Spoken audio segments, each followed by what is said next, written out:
നമസ്കാരം, ഞാൻ Sethulakshmi. Chemmanur international jewellers Kaumudi ഹെഡ്ലൈൻസിലേക്ക് സ്വാഗതം. Presented by NCDC. ജേക്കബിനെതിരെ പ്രതിപക്ഷം. വിജിലൻസ് ഡയറക്ടർ ജേക്കബ് തോമസിനെതിരെ ആരോപണങ്ങളുമായി നിയമസഭയിൽ പ്രതിപക്ഷം. അനധികൃത സ്വത്ത് സമ്പാദനവുമായി ബന്ധപ്പെട്ട് മാധ്യമങ്ങളിൽ വന്ന വാർത്തകൾ സഭ നിർത്തിവച്ച് ചർച്ച ചെയ്യണമെന്ന ആവശ്യം. പ്രതിപക്ഷ നീക്കം ജേക്കബ് തോമസ് ഉൾപ്പെടെയുള്ള IAS IPS ഉദ്യോഗസ്ഥരെ മാറ്റുന്നു എന്ന റിപ്പോർട്ടുകൾക്ക് പിന്നാലെ. എന്നാൽ ജേക്കബ് തോമസിനുള്ള പിന്തുണ നിലനിർത്തി മുഖ്യമന്ത്രി. അഴിമതിക്കെതിരെ വിട്ടുവീഴ്ചയില്ലാത്ത നിലപാട് സ്വീകരിച്ചയാളാണ് അദ്ദേഹം. ജേക്കബ് തോമസ് മാറണമെന്ന് ആഗ്രഹിക്കുന്ന നിരവധി പേരുണ്ട്. തെറ്റായ നടപടി കണ്ടാൽ ആരെയും സംരക്ഷിക്കില്ല. അനധികൃത സ്വത്ത് സമ്പാദനവുമായി ബന്ധപ്പെട്ട് ഉന്നയിച്ച ആരോപണങ്ങൾ പരിശോധിക്കാതെ പറയാനാകില്ലെന്നും മുഖ്യമന്ത്രി. അതേസമയം സംസ്ഥാനത്തെ ഭരണസ്തംഭനത്തിന് മുഖ്യ ഉത്തരവാദി ജേക്കബ് തോമസ് എന്ന പ്രതിപക്ഷ നേതാവ്. വിജിലൻസിനെ നിയന്ത്രിക്കുന്നതിൽ മുഖ്യമന്ത്രി പരാജയപ്പെട്ടു. സർക്കാരിനെയും കോടതിയെയും തത്ത കൊത്തുന്നു. പൂർവ്വകാല അഴിമതി മറയ്ക്കാൻ അഴിമതി വിരുദ്ധ പ്രതിച്ഛായ സ്വീകരിച്ചു എന്നും രമേശ് ചെന്നിത്തല. അടിയന്തര പ്രമേയത്തിന് അനുമതി നിഷേധിച്ചതിനെ തുടർന്ന് പ്രതിപക്ഷം സഭയിൽ നിന്നിറങ്ങിപ്പോയി. അട്ടിമറിയുടെ അരങ്ങ്.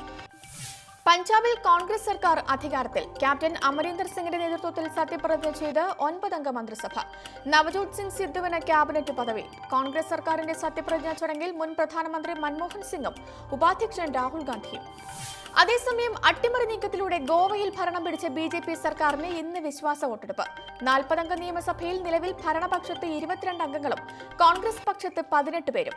പരീക്കർ സർക്കാരിനെ മറിച്ചിടുമെന്ന അവകാശവാദത്തിൽ ഉറച്ച് കോൺഗ്രസ് നേതൃത്വം.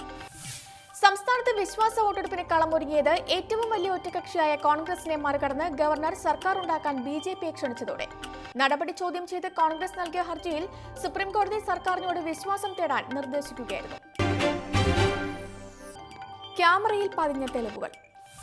ദുരൂഹ സാഹചര്യത്തിൽ മരിച്ച CA വിദ്യാർത്ഥി മിഷേൽ ഷാജിയുടേത് ആത്മഹത്യ എന്ന് തെളിയിക്കുന്ന കൂടുതൽ ദൃശ്യങ്ങൾ പുറത്ത്. വൈകിട്ട് 7 മണിയോടെ മിഷേലിനോട് രൂപസാദൃശ്യമുള്ള പെൺകുട്ടി കൊച്ചി ഗോശ്രീ പാലത്തിലേക്ക് നടന്നു പോകുന്ന ദൃശ്യങ്ങൾ ലഭിച്ചതായി പോലീസ്. നേരത്തെയുള്ള സാക്ഷിമൊഴികൾ ശരിവച്ചുള്ള പോലീസ് നിഗമനം വസ്ത്രത്തിന്റെ നിറവും നടക്കുന്ന രീതിയും മിഷേലുമായി സാദൃശ്യമുണ്ടെന്ന വിലയിരുത്തലിന്റെ അടിസ്ഥാനത്തിൽ. പള്ളിയിൽ നിന്ന് ഇറങ്ങുന്നതിന് തൊട്ടു മുൻപുള്ള മിഷേലിന്റെ CCTV ദൃശ്യങ്ങളിലും ക്രൈംബ്രാഞ്ച് പരിശോധന. മിഷേൽ പള്ളിയിൽ നിന്ന് ഇറങ്ങുന്നതിന് മുൻപ് ബൈക്കിലെത്തിയ 2 പേർ ആരെന്നതും പരിശോധിക്കുന്നു. ലോക്കൽ പോലീസ് മൊഴിയെടുത്ത ശേഷം വിട്ടയച്ച തലശ്ശേരി സ്വദേശിയെ വീണ്ടും ചോദ്യം ചെയ്യാനും ആലോചന. പുതിയ നീക്കം പ്രതിയെന്ന് സംശയിക്കുന്ന ക്രോണിൽ നിന്ന് സംഭവവുമായി ബന്ധപ്പെട്ട് ഒരു സൂചനയും ലഭിക്കാത്ത സാഹചര്യത്തിൽ. അധ്യക്ഷനിൽ അവ്യക്തത. KPCC അധ്യക്ഷ പദത്തിൽ അവ്യക്തത തുടരുന്നതിനിടെ സ്ഥാനം പിടിക്കാൻ കരുക്കളുമായി A ഗ്രൂപ്പ്. വിദേശത്തുള്ള സോണിയാഗാന്ധി മടങ്ങി വരാൻ കാലതാമസമെടുക്കുമെന്നിരിക്കെ മലപ്പുറം ഉപതെരഞ്ഞെടുപ്പിന് മുൻപ് അധ്യക്ഷനെ നിയമിക്കണമെന്ന് ആവശ്യം.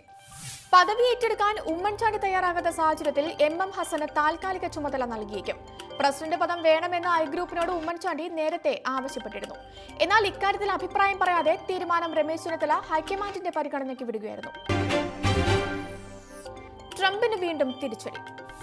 അഭയാർത്ഥികൾക്ക് യാത്രാവിലക്ക് ഏർപ്പെടുത്തിയ ഡൊണാൾഡ് ട്രംപിന്റെ ഉത്തരവ് തടഞ്ഞ് അമേരിക്കൻ കോടതി. നടപടി അഭയാർത്ഥി വിലക്ക് അമേരിക്കൻ ഭരണഘടന അനുസരിച്ച് മുസ്ലിം മതവിഭാഗങ്ങൾക്ക് നേരെയുള്ള വിവേചനമെന്നാരോപിച്ച് സമർപ്പിക്കപ്പെട്ട ഹർജിയിൽ കോടതി വിധിക്കെതിരെ നിയമ പോരാട്ടം നടത്തുമെന്ന് ഡൊണാൾഡ് ട്രംപ്. രാജ്യതാൽപര്യം മുൻനിർത്തി അഭയാർത്ഥി പ്രവാഹം തടയാൻ പ്രസിഡന്റിന് അവകാശമുണ്ട്. ഹവായ് കോടതി വിധിക്കെതിരെ സുപ്രീം കോടതിയെ സമീപിക്കുമെന്നും Trump. Iran, Iraq, Yemen, Somalia, Sudan, Syria എന്നീ രാജ്യങ്ങളിലെ പൗരന്മാരെ വിലക്കി അമേരിക്കൻ പ്രസിഡന്റ് വിവാദ ഉത്തരവ് പുറപ്പെടുവിച്ചത് ജനുവരിയിൽ. Chemmanur international jewellers Kaumudi headlines presented by NCDC സമാപിക്കുന്നു. അടുത്ത ഹെഡ്ലൈൻസ് 1 മണിക്കൂറിന് ശേഷം. നമസ്കാരം.